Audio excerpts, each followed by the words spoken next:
स्वागत है दोस्तों। आज से हम लोग एक नई श्रृंखला मॉडर्न हिस्ट्री का भी शुरुआत कर रहे हैं। बाकी सब्जेक्ट तो चल ही रहा है, धीरे धीरे हर एक सब्जेक्ट कंप्लीट होगा। तो उसमें पहला टॉपिक जो हम लोग पढ़ने जा रहे हैं, यूरोपीय कंपनी का आगमन। ध्यान दीजिएगा, यहाँ पे कंपनी वर्ड है, तो पहले हमने कंपनी के बारे में आपको समझाया है। देखिए, कंपनी या फैक्ट्री अगर पूछा जाए क्या होता है, तो एक ऐसा संगठन होता है जो फैक्ट्री एक्ट के अंतर्गत आती है और सबसे इम्पोर्टेंट बात, वो उत्पादन का काम करती है। प्रेजेंट डे में कंपनी का परिभाषा आप इस तरह दे सकते हैं। लेकिन 18वीं शताब्दी में जब हम यूरोपीय कंपनी कहते हैं तो उस कंपनी का मतलब होता है मात्र एक कलेक्शन सेंटर की गोदाम है। ये गोदाम वो क्या करता था, सामान को इंडियन मार्केट से खरीद के लाता था और वहाँ पे जमा करता था, तो उसको फैक्ट्री कह देता था वो। उम्मीद है आप समझ गए होंगे। तो ये है आपको फैक्ट्री के बारे में 18वीं सदी में मतलब। अब यूरोपीय कंपनी का आगमन पढ़ रहे हैं, तो क्या इससे पहले वो नहीं आते थे? क्या उसका भारत के साथ संबंध नहीं था क्या? तो देखिए, भारत के साथ उसका संबंध था प्राचीन काल से ही, भारत और यूरोप का। और दो अलग अलग रूटों से होता था संबंध या व्यापार। रूट नंबर 1 देखिए, यूनान, तुर्की, सीरिया, ईरान, अफगानिस्तान और भारत, ये एक रास्ता बनता था जो स्थल मार्ग था। तो स्थल यानी कि यूनान से तुर्की, तुर्की से सीरिया, सीरिया से ईरान, ईरान से अफगानिस्तान और फिर भारत। रूट नंबर 2 जो था वो आपको जल मार्ग था, भूमध्य सागर से लाल सागर में, लाल सागर से अरब सागर में, और फिर ये भारत पहुंच जाता था। तो ये दो रास्ता था। 18वीं सदी में आपको एक तीसरा रास्ता भी आया जो नया रूट था 18वीं सदी में, जिसमें हुआ ये कि पुर्तगाल से केप ऑफ गुड होप पहुंचा गया। केप ऑफ गुड होप क्या है? तो भाई अफ्रीका जो है ना, अफ्रीका का जो टिप पॉइंट है, सबसे नुकीला पॉइंट, वो आपका क्या है कि केप ऑफ गुड होप के नाम से जाना जाता है। जैसे कि अपने भारत का जो टिप पॉइंट है उसको क्या बोलते हैं? केप कोमोडिन ना। हाँ, तो जिसको हम लोग कन्याकुमारी कह देते हैं, तो उसी तरह यहाँ पे अफ्रीका में केप ऑफ गुड होप है। ठीक है, और केप ऑफ गुड होप और अफ्रीका के बगल में आपको मोजाम्बिक है, तो इसके बीच में चैनल हो गया। तो यहाँ से अफ्रीका के किनारे किनारे होते होते यहाँ पहुँचा, उसके बाद फिर मोजाम्बिक चैनल से होते हुए अरब सागर में अपना भारत ये पहुँच गया। ठीक है, तो पुर्तगाल से Cape of Good Hope, Cape of Good Hope से होते हुए मोजाम्बिक चैनल, और फिर ये भारत पहुंचता था।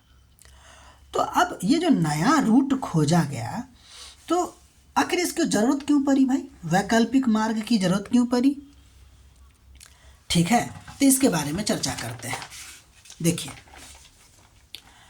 पहले जो ये तुर्की वाला जगह देख रहे हैं आप, ये तुर्की से होके जो आ रहा है स्थल मार्ग में, ये तुर्की के बारे में देखिए कि रोमन साम्राज्य के अंतर्गत था। बाद में रोमन साम्राज्य जो है आपको दो पार्ट में विभाजित हो गया, और ठीक है, एक पश्चिमी रोमन साम्राज्य और दूसरा पूर्वी रोमन साम्राज्य। पश्चिमी रोमन साम्राज्य में आपको ये दोनों ईसाई ही थे, यानी कि पश्चिमी रोमन साम्राज्य और पूर्वी रोमन साम्राज्य दोनों ईसाई ही थे। लेकिन हुआ क्या कि 1453 ईस्वी में ग्रीको रोमन साम्राज्य, जिसको हम लोग पूर्वी रोमन साम्राज्य कहते हैं या बैजेंटाइन एम्पायर भी कहते हैं, बैजेंटाइन एम्पायर भी कहते हैं, वो आपको उसके राजधानी जिसका नाम था कुस्तुनतुनिया, उसका पतन हो गया और वहाँ पे ऑटोमन साम्राज्य की उत्पत्ति हो गई, जो रूट 1 और रूट 2 पर नियंत्रण करने लगा। अब गौर कीजिएगा कि ये जो रोमन साम्राज्य यानी कि जो बैजेंटाइन साम्राज्य था 1453 से पहले, ये ईसाई था, तो यूरोप वासियों को कोई दिक्कत नहीं होती थी। लेकिन ये जो 1453 ईस्वी में ऑटोमन साम्राज्य की स्थापना हुई, ये आपको इस्लामी परंपरा को मानने वाला था, और इससे हुआ ये कि तुर्कों पर भारी व्यापार कर लागू कर दिया ये, और कभी कभी लूटपाट भी कर लिया जाता था। इसके वजह से क्या हुआ कि यूरोपीय व्यापारियों को बहुत ज़्यादा तकलीफ होने लगी थी। ठीक है, इसीलिए इसने क्या किया कि एक नए मार्ग की आवश्यकता इस लोगों को महसूस होने लगी। तो अगर आपसे पूछा जाएगा कि नई मार्ग या नई वैकल्पिक मार्ग की आवश्यकता क्यों पड़ी, तो सिंपल आंसर है कि कस्तूनतुनिया का पतन होने के बाद वहाँ पे ऑटोमन साम्राज्य की स्थापना हुई और वो इस्लामी परंपरा का मानने वाला था। और ये जो यूरोपीय व्यापारी थे वो क्या थे, ईसाई थे। और दोनों में धुर विरोधी दृष्टिकोण होता है, दोनों एक दूसरे का उल्टा होता है। ठीक है ना। तो तुर्की लोग क्या करने लगे, उसके व्यापार पर भारी कर लगाने लगे। और ये जो तुर्की लोग थे, ऑटोमन साम्राज्य था, उसका भूमध्य सागर पर भी कब्जा हो गया। तो दोनों का दोनों रास्ता इसके लिए बचे नहीं। और इससे होने ये लगा कि यूरोपीय व्यापारियों का नुकसान होने लगा। इसीलिए एक तीसरे मार्ग की खोज शुरू हो गई। ठीक है, उम्मीद है आप समझ गए होंगे। अब हम लोग पहला कंपनी पढ़ेंगे जिसका नाम है पुर्तगीज। देखिए, पुर्तगाली साम्राज्य को इस्तादो द इंडिया कहा जाता था। इस बात को याद रखिएगा। अगर पूछा जाएगा पुर्तगाली साम्राज्य को क्या कहते थे, तो इस्तादो द इंडिया कहते थे। तो इसमें पहला व्यक्ति हम लोग वास्को डी गामा का प्रथम अभियान पढ़ेंगे। देखेंगे कि ये 17 मई 1498 को वास्को डी गामा जो है आपको कालीकट पहुंचा, जहां पे जमोरिन ने स्वागत किया। एक बात गौर करते चलिएगा कि वास्को डी गामा को भारत पहुंचाने में एक व्यक्ति मदद करते हैं जिसका नाम है अब्दुल मनीद द्विभाषिया। क्योंकि वो 2 भाषा जानता था इसलिए इसका नाम द्विभाषिया है। तो अब्दुल मनीद जो है आपको पथ प्रदर्शक का काम किया। ठीक, यहाँ पे हमने आपको बताया कि जमोरिन कालीकट का शासक था। उसने स्वागत क्यों किया वास्को डी गामा का? कोई यूं ही तो स्वागत नहीं ना कर देता है, बिना भाषा का स्वागत क्यों करने लगा भाई? इस बात को गौर कीजिएगा कि वास्को डी गामा आया और जमोरिन इसको स्वागत किया। क्यों किया स्वागत, तब गौर कीजिएगा। वही बात जो हम आपको बताए हैं यहाँ भी लागू होता है। ध्यान दीजिए कि अगर हम बात करें भारत में, तो भारत के इस तरफ अरब सागर है और यहाँ पे अरब वासियों की कब्जा था या वेनिस व्यापारियों का कब्जा था। ये जो अरब व्यापारी थे ना, वो मुसलमान थे और जमोरिन हिंदू शासक था। इसको परेशान किया करता था कौन? अरब व्यापारी। फलतः इसने क्या किया कि पुर्तगाली को स्वागत किया, जो कि क्या था? ईसाई था। अब थोड़ी देर के लिए समझिए कि क्या इसको पुर्तगीज को स्वागत करना इसके लिए उचित था क्या?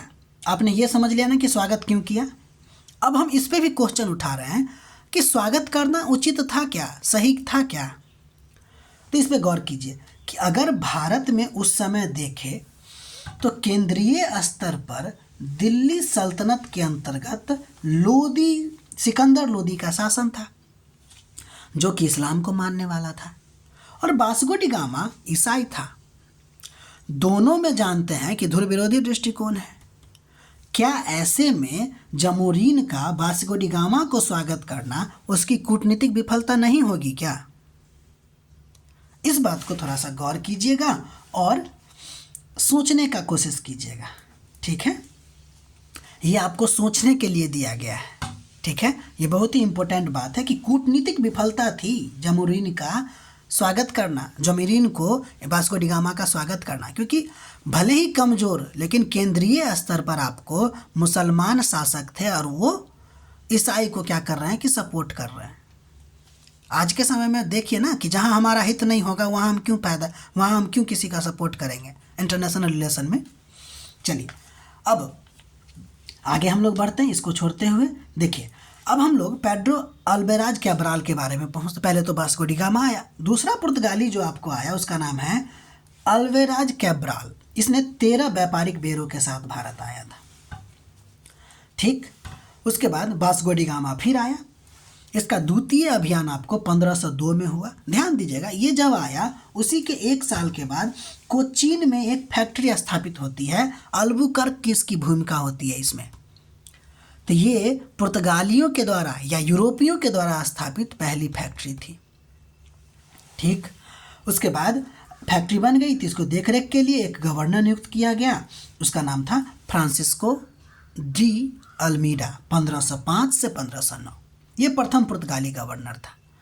इम्पोर्टेंट बात ये है कि जब ये यहाँ आया ना, तब ब्लू वाटर पॉलिसी को लागू किया, शांत जल की नीति या नीले जल की नीति को लागू किया।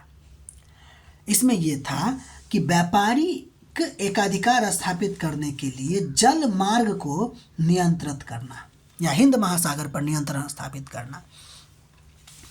ठीक। दूसरा इंपॉर्टेंट बात इसके समय में ये हुआ कि मिस्र, गुजरात और तुर्की के संयुक्त बेड़ा को इसने क्या किया, पराजित किया। ठीक। इससे हुआ ये कि पुर्तगीजों की नौसैनिक श्रेष्ठता आपको स्थापित हो गई। तो अल्फांसो डी या फिर कहें तो फ्रांसिस्को डी अल्मीडा के समय ही पुर्तगीजों की नौसैनिक श्रेष्ठता आपको स्थापित हो गई।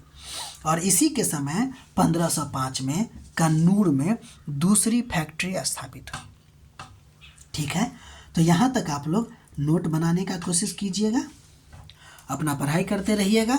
अगर हमारा प्रयास अच्छा लग रहा है तो हमें सपोर्ट कीजिएगा, लाइक और शेयर करके, कमेंट करके। ठीक है, और अपना पढ़ाई कंटिन्यू रखिएगा। मिलते हैं हम लोग अगले वीडियो में।